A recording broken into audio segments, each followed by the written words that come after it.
What's good, people? It's about that time to randomly relate reverse rants, no hate. Now, what I'm going to do, I did a video about Dillian Whyte and Tyson Fury giving their opinions on AJ, okay? Because I did the video and the goddamn microphone kept rubbing against my damn jacket and it was irritating as hell. And I can't hear these things, but you guys can. It's not until I watch the video and I'm like, oh, damn. So I'm like, okay, yeah, that sounds terrible. So I'm going to do this over. But before I do that, okay, I got some birthdays this month. So somebody's getting that. See how full that is? I'm not even spending my goddamn money. Somebody's getting this. Bag bigger than me. All right? Bag full over here. Yeah. Somebody's getting that. And I've been real busy doing a lot of things. And I do my best to take care of my peeps. Now, also, I'm going to do something else too. Because I have 3 movies that I'm going to watch tonight. And not that I've never seen them before because they're all mine. I have a huge movie library. But anyway, tonight, we are watching Fire of Conscience. See that there? That's a good one. I'm not going to watch them in this order. Whichever one I pick up first is the one I'm going to watch first. Then I'm going to watch Legendary Assassin. See that there? It's another good one. And last but not least, I like this one, man. I like all of them. But I haven't watched this one in a long time. High Kick Girl. This was good, man. This was one of the movies that I saw, and I just kept, for some reason, no matter what I look at, I kept going back to this. Like, you know what? Something about it. And I read the back of the movie, man. Whatever, okay, man. I said, you know what? He pulled the trailer up on YouTube. But anyway, that's what I'm doing. As soon as I finish this, I'm gonna go eat my dinner, relax, and kick back for the rest of the night, and watch my my movies. Then by midnight, I'm gonna get up and do a very intense workout, get some sleep, get up, start my day. That's what's going on. So look, let me do this again, and I'm going to repost. I might not take the old one down. I may or may not. It depends. But anyway, at least once everybody get a peep at it, and then they get to see the new one. So here's what happened, right? I'm watching this video. I think it was an IFL interview with Dillian Whyte. So he was asked about AJ's performance. Now, of course, we know Dillian Whyte and AJ, they don't really like each other. It seems like Dillian Whyte is the one who wants to push this rivalry and keep this I can't stand AJ thing going. Because he never gives AJ full credit. He always gives AJ that half-ass credit. Okay, I'm going to give you an example of what he said. Okay, I'm going to tell you what he said. Okay, to make the example and detail it. He basically said, AJ, you know, he got the job done, but it was a weird victory. You know, it was like he was stuck in between styles. You know, like I'm boxing, but then I'm punching. I don't know what I'm doing, and so look, here's what this is with Dillian Whyte. Dillian Whyte is a guy who's headstrong. He has this is what I do, this is my way, and that's that. And the reason why Dillian Whyte feels that way, okay, in my opinion, about saying AJ was stuck in between styles is because there's levels to this. And Dillian Whyte is stuck on one particular level. Okay, he believes in, okay, I'm gonna have to tweak a thing or two, but I don't have to change or add anything, which is complete bullshit because in this sport, people will figure you out. People will watch you. They time you. They study everything about you. Your timing, your speed, what type of punches you throw under pressure. What's the first punch you like to lead with? What do you finish with? You know, how fast you throw certain punches as opposed to others. How effective your shots. They study everything. Okay, the position of your feet when you throw shots. Are you off balance? You know, can you fight going backwards? Do you throw punches when you sliding backwards? I mean, they all of this shit. Okay, they study all of this. So there's no such thing as I don't have to add anything.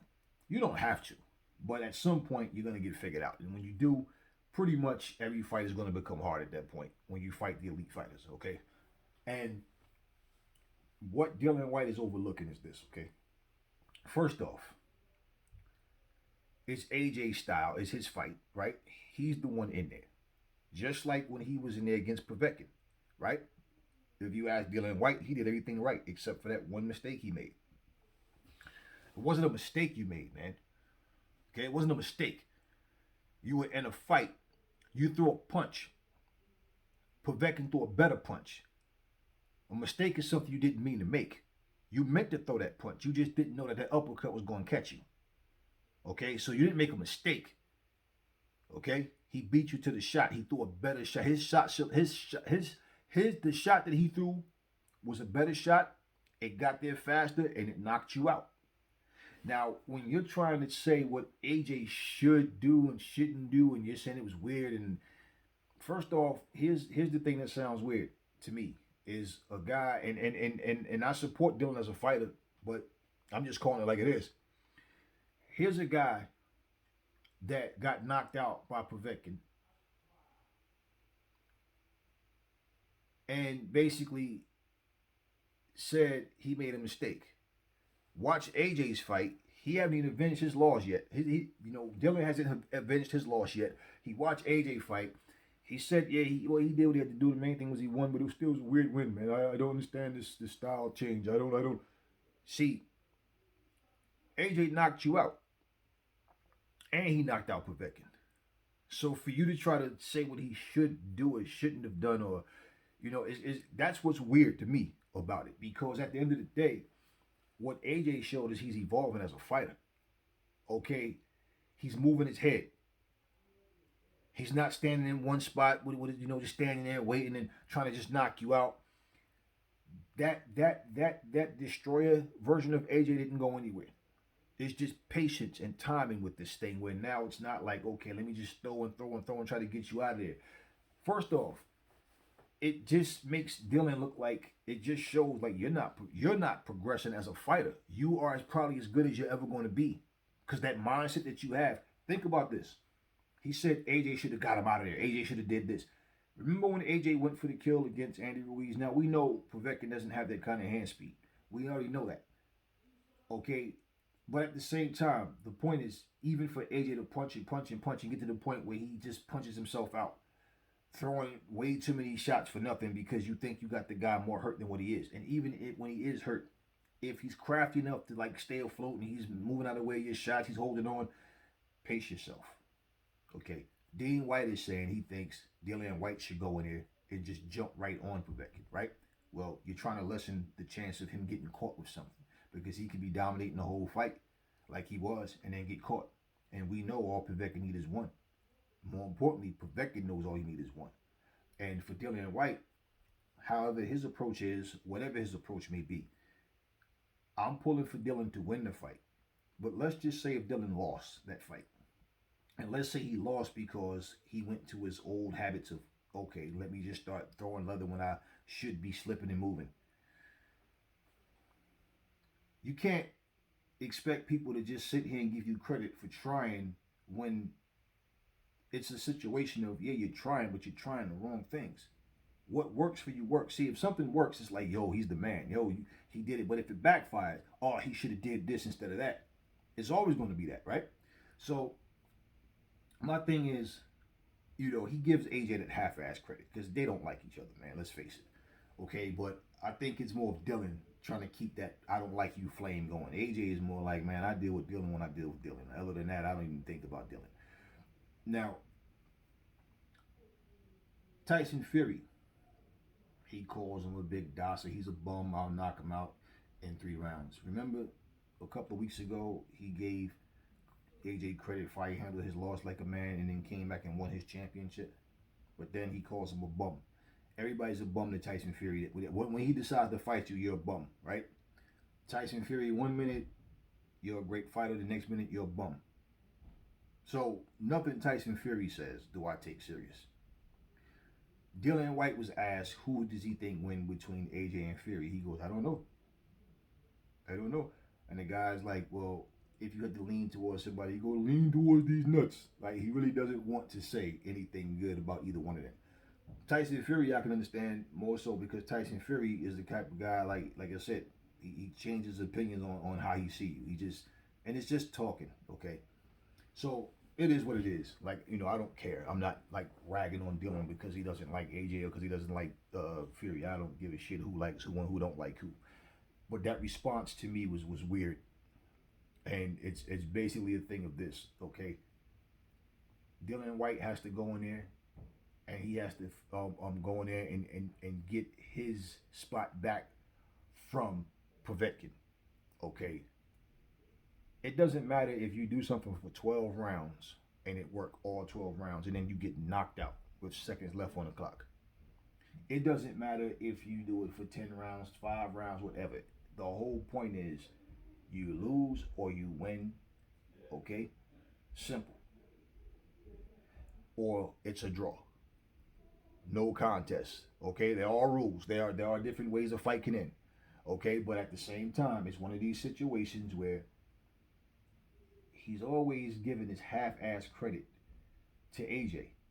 He'll big up another lesser fighter, Oscar Rivas or somebody, but he'll always try to find a way to try to discredit AJ. Like he said, AJ he won the most important things he won in astonishing fashion, but it was a weird win. That's so contradicting. It's weird. It's like saying something's good, but it's disgusting at the same time. That pizza tastes so good, but it's nasty. No, it can't be. How is it good and nasty? No, it's either good or it's not. He couldn't just say, hey, man, he went in there, he won, he got the job done. Props to AJ. He couldn't say that. He has to have add some kind of twist to it to take away from his performance.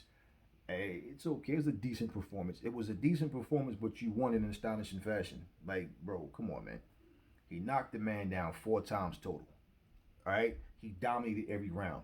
So how in the hell was it okay? Look, let's say, for example, if Dillian Whyte fought Pulev, and that shit went the distance, or went, more than 9 rounds, whatever, regardless. What excuse would Dillian Whyte have to say if he couldn't get him out of there? Now, he'll say, oh, if that was me, I got him out of there. Okay, right. You said the same thing about Povetkin. AJ got him out of there. AJ took a big shot, and people like to make a big deal out of when you get hit, you get rocked. Okay, but even when Dillian Whyte caught AJ with a shot and rocked him, AJ didn't go down. He just did the little wobbly leg for a split second, right? But he knocked Dillian Whyte out. So for me to hear Dillian Whyte say that, I'm not surprised. I'm used to him saying this kind of stuff. But at the end of the day, it's like, yo, look, Dillian, take care of Povetkin first. Just give people their props and keep it moving, man. Stop trying to break down and analyze everybody's fight, what they should have did or what you think they should have did when you go in there and make the same or worse mistakes. And this wasn't about AJ. The fight wasn't about mistakes. He wasn't what mistakes. It's not about mistakes. We can always look and say, oh, people say mistakes, but it's the wrong word. Like I said, a mistake is something you didn't mean to do. That's a mistake. I didn't mean to do that. Okay? AJ put on a solid performance. I don't care who says different. AJ did what he had to do. I'm hoping that Dillian Whyte takes care of business and get his spot, because I would like to see him. We've seen Povetkin as high profile fights. Now, if he wins, he deserves it. It's as simple as that. But if Dillian does win, I would like to see him against a Wilder or a Tyson Fury. Get his shot. Forget Wilder first. Get your WBC shot first. He earned that and he lost it. Now, if he get it back, let's get it done. If he fights Wilder after that, fine. However it goes. But I want to see him get his spot back, and I want to see how well he does. And again, you got guys like Joe Joyce now. Parker's still out there. Andy Ruiz is still out there. We got to look at this whole heavyweight landscape and look. There's some additions to the top 3 now that we got to look at. Like Joe Joyce showed us a lot. He showed everybody, like, hey, look, man, I can really fight. I'm not the fastest guy in the world, and I know from the outside looking in, certain people think they'll beat me, but I can take a shot. And here's the thing. If I can take your punch and your stamina is not where mine is, I'm going to keep pressuring you, keep pushing you until I finally get you. And that's what Joe Joyce did to Daniel Dubois. Now we got to see how Dubois bounces back. But you have people out there like F.A. John was saying he's better than Joshua right now, and different fighters. Daniel Dubois at one point was saying that he was better. He could beat Dillian Whyte right now. Listen, it's easy for fighters to talk. It's easy. When you got to get in there and show it, that's when it counts. So right now, AJ just did what he did. I salute him for what he did. Salute Kubrat Pulev. Tomorrow I show you. You know, salute Kubrat Pulev, man, for doing what he did. He came to fight, and he fell short. The same way that Dillian Whyte is knocking Pulev. Well, Povetkin's resume is not super deep either with who he's actually beat. You know what I'm saying? And they're both tested guys. They're both veterans, cagey fighters. It's as simple as that. And to be honest with you, um, Povetkin's age actually showed up to where he was getting outboxed and couldn't land anything solid. Wasn't doing much of anything. It was easy to hit, looked slow. His movements was off. You know what I'm saying? And he still knocked you out. So, get that focus on Povetkin, man, so we can be saying, and, the winner is Dillian Whyte. So now he's going to have his showdown with Tyson Fury, how it's going to go.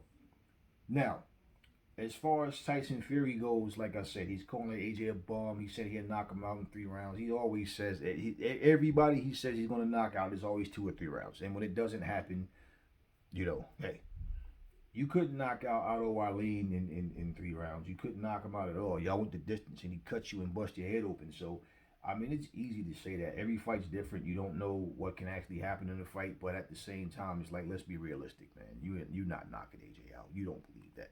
I'd have to see that to believe it. That's not happening, man. And especially in no damn 3 rounds. So, Tyson Fury loves to try to sell a fight, try to sell himself, try to get attention, and that's what you do. But I also think it's a stupid strategy to try to shit on your opponents to try to make them look like they ain't shit. I mean, if anybody who knows AJ, they know that that's bull. If people would be turned away from the fight because they feel like, oh well, he's guys are talking like this, a guy's not worthy or whatever. Look, Dillian Whyte, AJ, Tyson Fury, Joseph Parker, Deontay Wilder, Andy Ruiz. These guys are all still the top guys. Okay, one loss doesn't erase Deontay Wilder. Now, how he bounces back, it's his antics and all this crying like a bitch type stuff that everybody's tired of with him and his one-dimensional style of fighting. But at the same time, let's say he jumps in there. Let's just say he fought a Joseph Parker, for example, okay, or Andy Ruiz. Let's say he went there and fought one of these guys and won, okay?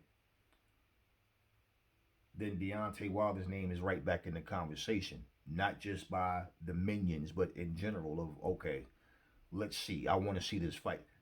People, of course, there's still people that want to see him fight. Like, I want to see him fight Joshua, but I feel like in this sport, you got to earn things, man. You don't just get handed spots because you say you want it, especially when you turned it down already. You know what I'm saying? But at the end of the day, all those guys' names, they're still the top guys. But we just have to add Joe Joyce. As far as I'm concerned, we got to add Joe Joyce to that mix. Usyk is added to that mix, and he chose to be a heavyweight. I don't want to keep hearing about his smaller size. I don't want to hear that shit. He's not the only guy that, Roy Jones went all the way up, was 193 pounds when he fought and beat John Ruiz. Evander Holyfield was coming to the ring 205. Amongst giants, man. So, the same thing, man. I mean, Larry Holmes at one point was 205 pounds early in his career. So, you don't go up to another division and everybody make an excuse about the smaller size. I mean, hey, that's what you chose to do. Not knocking Derek Chisora, because Derek Chisora was, definitely a guy who held his own and, has been in some great wars. But Derek Chisora, he's slow. He's slow on his feet, slow on his hands. His reflexes are not the same. He's definitely not the same fighter he was just a while back when he fought Dillian Whyte. He was winning. He was winning that fight too, and got knocked out with that hook. You know, that left hook got him out of there. But at the same time, it's like Derek Chisora pretty much he didn't look like he was hurt by anything that Usyk was landing. Usyk had to move all night. The problem for Usyk is when Usyk gets to the point, when that age kicks in, he's 35 now. And when that age kicks in where he can't move all night like he used to, and he has to be more, he's more flat footed, that's when he's going to find out that as a heavyweight, you see the same thing happen with Chris Bird, man. When you can't get out of the way of those shots like you used to, it's like, shit, you know what? Maybe I need to move back down and wait, man, because I can't get out the way. And these big guys are, and the danger in going up and down like that is now you go back, let's say you go back to cruiserweight, for example, right? And if you do that, and it's like these guys are still fast and strong, you're just not what you used to be. But right now, if you watch him against Chisora, like he can outmove these guys. You know what I'm saying? He can get on his toes and move but when he can no longer do that, that's when it becomes dangerous for anybody with that kind of style. Okay, Manny Pacquiao, for example, he's what 41 now. We've seen him fight Keith Thurman. He was moving all night long. He still can do it. But when Manny Pacquiao can no longer move like that, he's going to wind up getting knocked out, not just decision. Why? A lot of Manny Pacquiao's angles are awkward. He throws shots from angles that people don't expect punches to come from. He got the hand and foot speed to get it there. So when he no longer has that, and he's not the same exact fighter he was right now. When he fought Keith Thurman, he wasn't the same as when he fought Floyd. He was much quicker then, sharper, but it was Floyd he was fighting. But if you watch and you look, it's just like I said, because Keith Thurman, this era of welterweights, they're just not as good as Floyd and Pacquiao was. It's simple as that. But if you look at any fighter with that kind of style, awkwardness, Roy Jones, Ray Leonard, any of them, Ray Robinson, when they're no longer able to use their legs, their reflexes, their athletic, God-gifted ability to do these things, that's when you start to see, like, damn, I can't. Even Mike Tyson, man. Mike Tyson didn't fight on the back foot, but Mike had, like, incredible speed of hand and feet, right? And great power. For him to be that height and was able to get in on these taller guys, out jab guys and move guys like that. But what happened when you start to see where Mike got to the point where he was relying just on his power, just trying to throw hard, fast shots, but his head movement wasn't there anymore. He couldn't, that little side step he do, all that shit that he was doing. You started to see, like, now it's like, okay, so all you got to do is weather the storm, let Mike get gassed.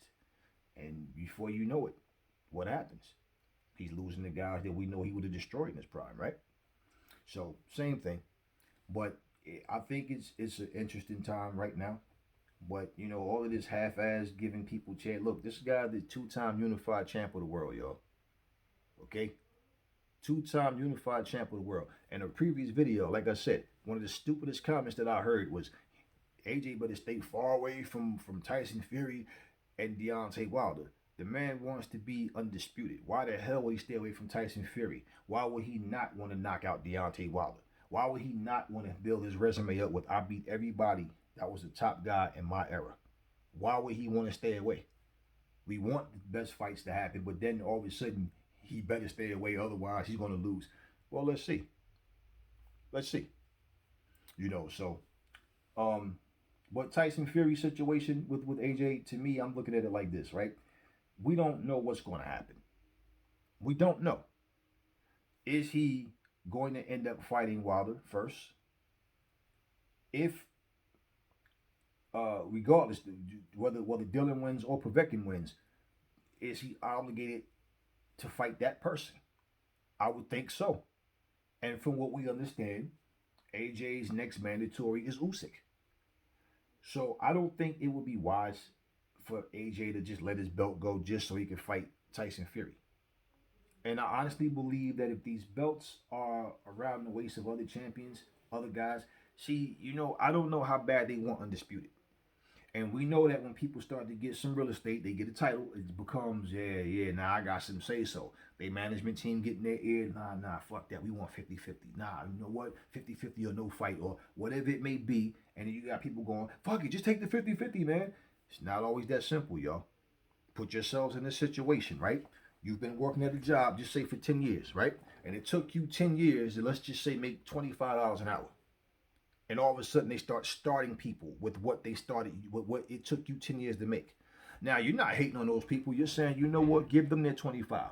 Motherfucker, give me 35 though. Or give me 30. Fuck that. It took me 10 years to get to this fucking spot. Are you serious?